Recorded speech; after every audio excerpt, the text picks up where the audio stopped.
বিশ্বাস করুন, প্রতিটি পুরুষ কাঁদে, তবে আড়ালে। কে বলে পুরুষ কাঁদে না? পুরুষেরও একটা মন আছে, ভালো লাগা মন্দ লাগা আছে। তবে যে সকল পুরুষের চোখের কোণ থেকে জল গড়িয়ে পড়ে, বুঝতে হবে তারা অনেক আবেগী হয়। মেয়েরা তো কেঁদে নিজেকে হালকা করতে পারে। ভাবুন তো, সেই একই কষ্ট যখন একটা ছেলে মনে মনে পেয়ে থাকে আর কাঁদতে পারে না শুধুমাত্র পুরুষ হওয়ার কারণে, নিজের পৌরুষত্ব তার কান্নার কারণে যেন ক্ষুণ্ণ না হয়, সেই কারণে যেন কেউ তাকে কষ্ট পেয়ে কাঁদতে দেখলে অনেক লজ্জার কারণ হয়ে দাঁড়াবে। কত লুকিয়ে রাখে নিজেকে পুরুষেরা, তাই না? পুরুষ মানুষদেরকে বোঝা সত্যিই খুব কঠিন।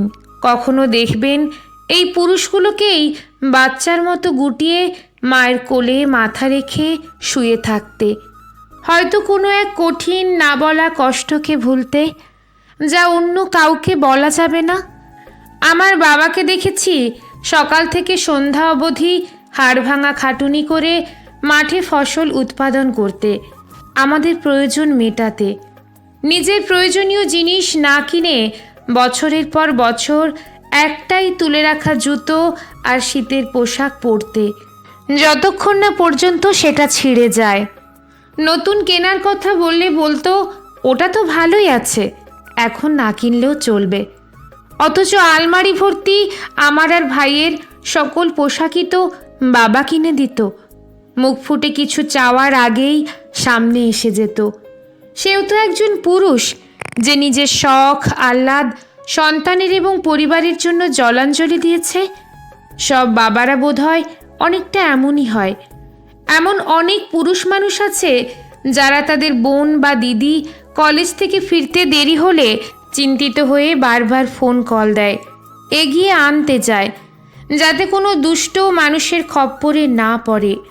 বোনের প্রতি সুচিন্তক দাদা বা বাবা কিন্তু একজন পুরুষ।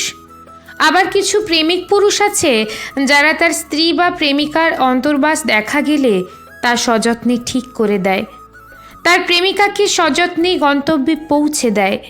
আবার কিছু পুরুষ থাকে যারা তার প্রেমিকার কিংবা স্ত্রীর ঋতুস্রাবের কষ্টটা কিছুটা অনুধাবন করতে পেরে বলে, আজ তুমি একটু রেস্ট নাও, তোমার শরীরটা ভালো নেই। যদিও এই ধরনের পুরুষের সংখ্যা কম, তবুও আছে। নিজের সর্বোচ্চ দিয়ে ভালোবেসে আগলে রাখার পরও প্রেমিকার ছেড়ে চলে যাওয়া ছেলেটি কিন্তু একজন পুরুষ।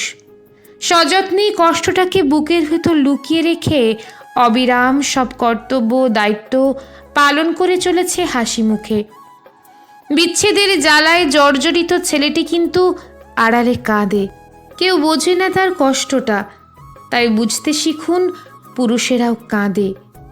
কিন্তু বেশিরভাগ ক্ষেত্রে পুরুষদেরকেই যেন চরিত্রহীন তকমা পেতে হয়। বিচ্ছেদের কারণ হিসেবে সেই পুরুষটাকেই দায়ী করা হয়। হাতের 5টা আঙুল যেমন সমান হয় না, তেমনি সব পুরুষ মানুষও কিন্তু সমান হয় না। পুরুষদেরও রাগ হয়, অভিমান হয়।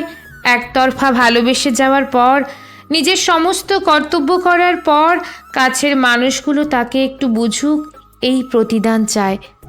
আমি জানি না পুরুষ সম্পর্কে বেশিরভাগ মানুষের ধারণা কেমন, তবে চিরাচরিত নিয়ম অনুযায়ী পুরুষদের নিয়ে খুব একটা সাহিত্য রচিত হয় না। যদিও বা হয়, সেখানে পুরুষদের বেশি করে তুলে ধরা হয় না। এরপর আসি সেই সকল নর পিশাচদের কথায়, যারা পৌরুষত্বের বীরত্ব দেখাতে কোনো এক অন্ধকার গলিতে কোনো এক একা নারীকে পেয়ে নারীর শরীরকে খুবলে খায়, নিজ লালসা মেটাতে, যেন এর মধ্যেই তারা দুনিয়ার সমস্ত সুখ দেখতে পায়। এই সকল মানুষরূপী পৈশাচিক প্রবৃত্তিগুলোকে মানুষ বা পুরুষ কোনো আখ্যাই দেওয়া যায় না। ভালো আর খারাপ নিয়েই মানব সমাজ, তাই কিছু পুরুষ খারাপ বলে সবাই খারাপ হতে পারে না।